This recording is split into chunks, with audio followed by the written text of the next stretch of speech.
Fala galera, bem-vindo ao canal Estudando com o Professor Tigman e hoje estamos animados porque o assunto é o assunto que está bombando aí nas redes sociais, que está bombando e a galera quer saber sobre falha concêntrica, fazer ou não fazer para ganhar hipertrofia. Preciso terminar aquela minha série bufando e fazendo aquele barulho na academia ou eu posso levar mais de boa o negócio e fazer força sem chegar na falha concêntrica? Vamos falar um pouquinho sobre isso. Primeiro, tu se inscreve no canal, tá? Compartilha ele com teus amigos, mas eu quero te dizer uma coisa importante, tá? Que eu preciso deixar claro isso aí, minha relação com vocês. Eu sou professor e meu compromisso aqui é em trazer o conteúdo para vocês de forma muito explicada, pensando tanto na galera da graduação, como também a galera que às vezes não está tão familiarizada com o assunto. Obviamente que às vezes explico coisas que não há necessidade, que são simples, mas que são importantes serem pontuadas. Então a cada vídeo que eu trago aqui para vocês não é só um artigo, mas também uma pequena aula, uma pequena contribuição minha aí com a ciência e com o conhecimento. Então eu vou deixar que os marqueteiros aí do Instagram, do YouTube e do Facebook façam seus videozinhos de 30 segundos, que eles façam as suas imagenzinhas dizendo que pode, que não pode. A minha ideia aqui, meu compromisso aqui é explicar a coisa um pouco mais. Então, os videozinhos demoram um pouquinho mais, bota ele lá do ladinho do celular, deixa ele rodando e vai escutando. Você não tem compromisso muito aí com a minha parte visual, claro que fica, alguns gráficos são melhores, né, para ser interpretados, mas você pode só ficar escutando aí meu papo, tá bom? Tá inscrito, tá tudo certo? Então vamos lá. E olha só, o assunto aqui, ele tem duas publicações de 2021, tá? Do mesmo assunto e duas meta-análises, tamanho a importância do assunto. E aí a pergunta é, fazer a falha concêntrica ou não fazer? Nas respostas, e aí esse primeiro estudo que eu trago aqui, essa primeira meta-análise, é um grupo brasileiro, da minha querida URGS, né? Meu colega Eduardo Cadori, vamos lá, o meu colega Bruno Baroni, quem mais está aqui? Meu colega Daniel Lampierre, né? A galera que passou meu mestrado, meu doutorado junto comigo, e tem a satisfação de apresentar um artigo deles, tá? Um artigo publicado em 2021 na revista do Journal of Strength Conditioning Research, uma das revistas mais top na área de treinamento de força, muito exigente. Então, publicar aqui dentro não é barbada não, então a gente tem uma boa confiança no material publicado, certo? Então vamos lá, gente, a primeira coisa que eu quero deixar bem claro, né? O que é a tal da... Tem dois conceitos importantes que a gente tem que entender para compreender as respostas. Então, vamos lá, o que é a falha concêntrica, tá? A falha concêntrica é você fazer uma série de musculação em qualquer exercício, em que você vai fazendo as repetições até que você não consiga fazer mais. Então, você tem na sua fichinha lá 3 séries de 10, com tantos quilos, ou tantos por cento de um RM. Você vê lá, faz 10, terminou as 10 e está tranquilo, nem tentou fazer a 11ª, você não fez falha concêntrica. Você fez uma série de 10 com carga submáxima, com intensidade submáxima. Você não chegou até o seu limite nessas 10 repetições. Agora, se eu colocar para você fazer 3 de 10 RMs, repetições máximas, né? Se entende que tu vai fazer 7, 8, 9, 10, 11 e não vai subir no 12. Ué, professor, você falou em 10 e fez 11. É que não tem como a gente anotar lá 3 de 10 RMs e garantir que você faça exatamente as 10. Então, quando a gente trabalha com repetições máximas, uma coisa importante já entender é que a gente não está trabalhando com um número fixo de repetições, mas um número aproximado de repetições. Então, 10 RMs pode virar 12, 13, pode virar 8. Normalmente, o que acontece quando você fala em 10 repetições máximas? A primeira série você vai fazer 12, 13, a segunda você vai fazer 10, 11 e a terceira você vai fazer 8, 9. Por quê? Porque a fadiga vai se acumulando e você vai perdendo o desempenho, ok? Então isso é importante entender, o que é a falha e o que é a não falha, né? Que é o conceito básico. A literatura tem mostrado, né? Começou trazendo algumas vantagens de fazer falha concêntrica. Porque ia ativar mais as fibras do tipo 2, porque você fadigas do tipo 1, e aí as 2 são ativadas. Foram especulações, estudos eletromiográficos que tentavam trazer isso, mas isso foi um pouco rebatido depois do passar do tempo, mostrando que, olha, as fibras do tipo 2 já são ativadas antes da falha. Tu bota uma carga alta lá, você garante que você ativa. Então isso não é bem assim. Além disso, e aí entra outro conceito, existe um problema que com essa fadiga acumulada, você começa às vezes a fazer menos repetições, baixando o volume do treinamento. E aí? O que é o volume do treinamento? Isso é outro conceito muito importante para você entender como se interpreta esses resultados. O volume de treinamento nada mais é do que você multiplicar as séries pelas repetições, pela carga que você usou. Você poderia usar a carga, você poderia usar o percentual de um RM, são estratégias diferentes. Alguns chamam de tonelagem total, né? E é importante você pensar nisso em cada um dos exercícios e pensar em cada grupo muscular, né? Claro que quando você troca de exercício é difícil comparar cargas, né? Você faz aí 80 kg no supino, mas você não faz 80 no crucifixo. Então cada exercício tem a sua tonelagem, então essa comparação tem que tomar cuidado. Mas então, por exemplo, eu dei um exemplo aqui, ó, se você vai fazer 4 séries com 15 repetições usando 60 kg. Vamos supor que o sujeito no supino tem um RM de 100, você está usando praticamente 60%. Se você multiplicar 4 vezes 15 vezes 60, você tem uma tonelagem total, um volume total de 3.600 quilos. Não sei se poderia ser quilos, mas é uma unidade que nós temos, quilos. Se você fizer 6 séries com 8 repetições e usar mais carga, 80 quilos, o volume total aumenta para 3.840. Então, você vê que aqui, que esse treino inferior aqui de 6 por 8, com 80 quilos, ele representa uma tonelagem, um volume maior do que o treino com 4 de 15 de 60. Tá? Então, assim, isso aqui também é válido quando a gente fala de gasto energético, viu, gente? Quanto maior a tonelagem, o volume utilizado, maior o gasto energético. Independente, muitas vezes, da carga ou do séries de repetições utilizadas. Mas isso é assunto para outro vídeo, ok? Então, esse é o conceito de volume total. E ele é importante que você entenda porque nós vamos falar dele. Ok? Então, muito bem. Aqui nesse artigo aqui é interessante que eles vão trabalhar tanto com os ganhos de força, como de potência e como de hipertrofia, tá? Comparando repetições máximas com não máximas. Bem, então é isso. E normalmente essa falha concêntrica acontece, né? Essa falha acontece na fase de subida, na fase concêntrica do exercício. Muito bem. Vamos para a metodologia do trabalho, então, tá? Depois eu trago aqui as características dos sujeitos, estudos acima de 6 semanas, utilizando a avaliação de hipertrofia com ultrassom, né? Ou ressonância magnética, ou tomografia computadorizada. Muito importante isso aqui, gente. Se você pegar um artigo com respostas hipertróficas, usando principalmente lá dobras cutâneas ou perímetros, fica ligado, não é uma técnica muito precisa, a gente tem muitos erros nessa técnica. Então aqui nós temos um padrão muito bom de avaliação. Aqui o teste de 1 RM, basicamente 1 RM, 3 RMs, enfim, cargas utilizadas em academia, potência através de saltos, pesos livres, com equipamentos acoplados aos exercícios. Muito bem. O que mais? Ainda, né, foi avaliada a qualidade dos estudos, né?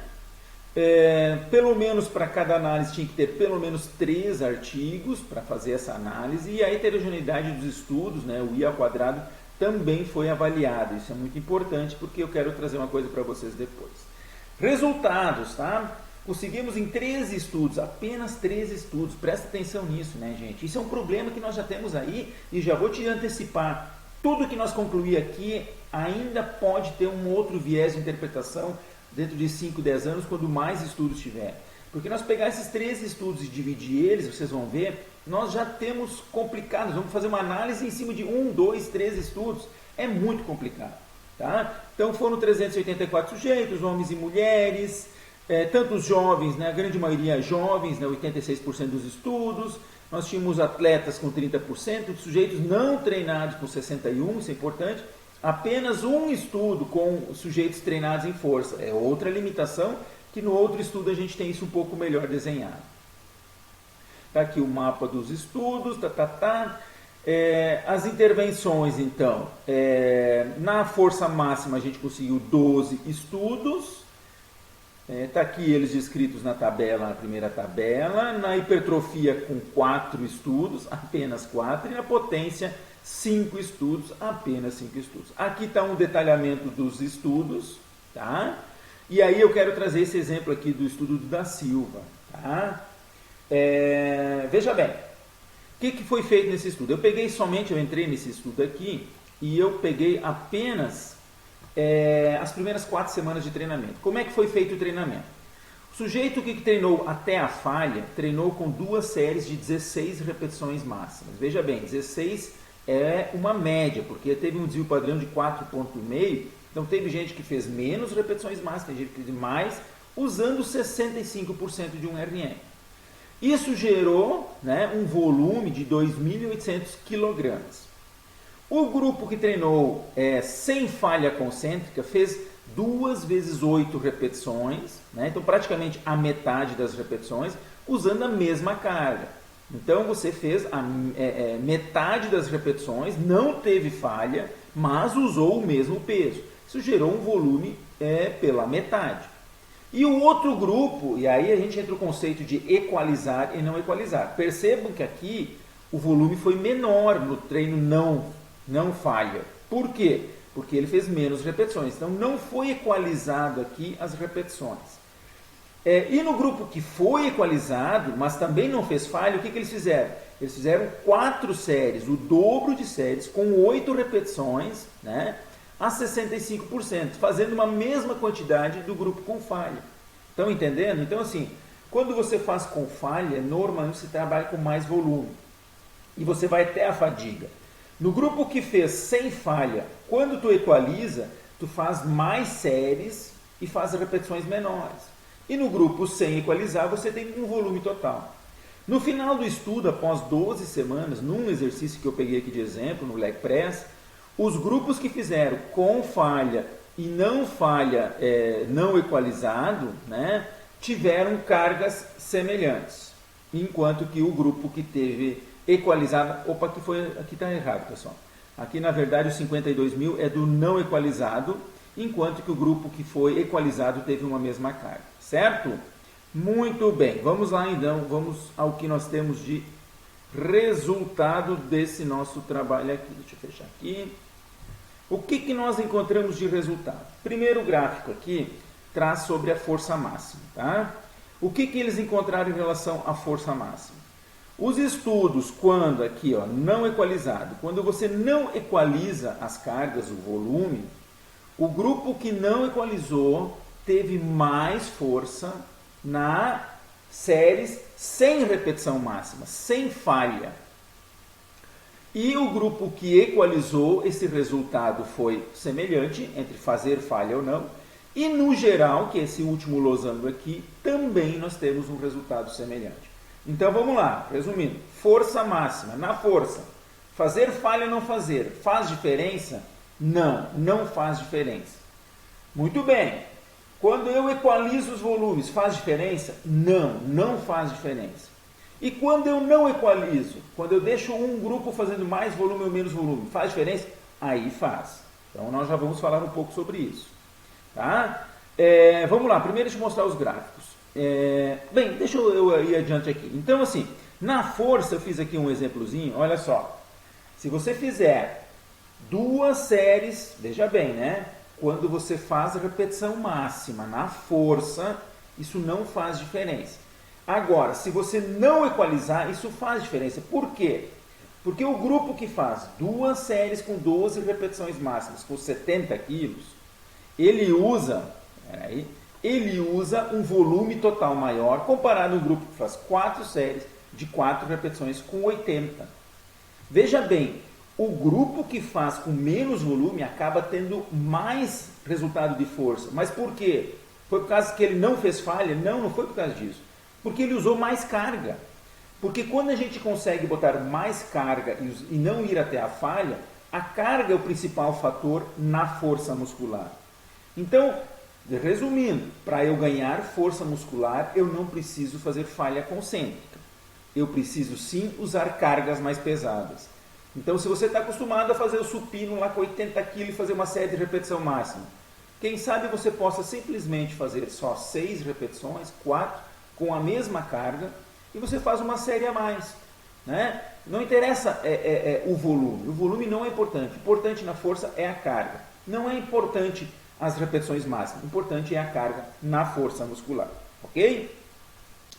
Quando a gente fala de hipertrofia, temos um grande problema. Veja bem, nós temos apenas 6 estudos de hipertrofia, tá? Na verdade não são 6, mas são 6 subanálises, porque alguns estudos, por exemplo, de Silva, fizeram 3 grupos de treinamento, onde nós encontramos o quê? De forma geral, existe melhora da hipertrofia com repetição máxima? Sim, existe. Quando eu equalizo essas cargas, quando eu tento fazer cargas iguais entre os dois grupos, volumes iguais no grupo, existe diferença? Não, não existe. Sacou? Então, quando nós equalizamos a carga, que é esse aqui embaixo, a diferença some. Fazer repetição máxima não tem mais importante. Quando eu não equalizo, ele tem em favor. Então, na verdade, fazer repetição máxima, a grande vantagem de fazer a repetição máxima é que de uma forma indireta, né, a gente acaba fazendo mais volume. Então, para a hipertrofia, eu também dei um exemplo aqui embaixo, só um pouquinho aqui, ó. Para a hipertrofia, a grande vantagem, era que eu não achei aqui, Muscle Power, não é fácil aqui pensar e achar tudo aqui, músculo e hipertrofia, muito bem, tá? Aqui, é esse aqui. A grande vantagem quando eu faço a série com repetição máxima ou não repetição máxima é que você acaba usando mais volume. Se você fizer 4 séries de 10 repetições máximas com 80 quilos ou 4 de 10 com 70 quilos, quando você fizer as repetições máximas, você vai acabar usando ou uma carga maior ou fazendo mais repetições, gerando assim um volume maior, certo? E aí, nós ainda temos uma outra análise, né? Deixa eu ver onde é que está a potência. Aqui. Na potência, da mesma forma, fazer repetição máxima ou não fazer repetição máxima faz diferença? Não faz. Quando os volumes são equalizados, faz diferença? Não faz. Quando os volumes não são equalizados, é melhor usar menos volume. Por que fazer menos volume? Uma coisa muito simples. Deixa eu abrir aqui para vocês. Aqui embaixo, esse aqui, ó. Quando você faz 4 séries de 10 com 80 kg, 4 séries de 10 com 40 kg, metade da carga, você não vai fazer falha concêntrica. Você vai fazer metade do volume. Né? Mas o que acontece? Usando menos carga, você consegue usar mais velocidade. Então, você tem a vantagem da velocidade no treino de potência. Certo? Então, deixa eu ver se eu não esqueci de mais nada. Bem, esse é um estudo, tá? E aí eu já vou ao encontro desse outro aqui, que é nosso amigo Schoenenfeld, que publicou nessa revista também, que é muito importante, Journal of Sport and Health Science, também em 2021, tá? Fizeram uma meta-análise muito similar, ok? Com força e hipertrofia, não teve potência, sujeitos saudáveis, critérios de inclusão,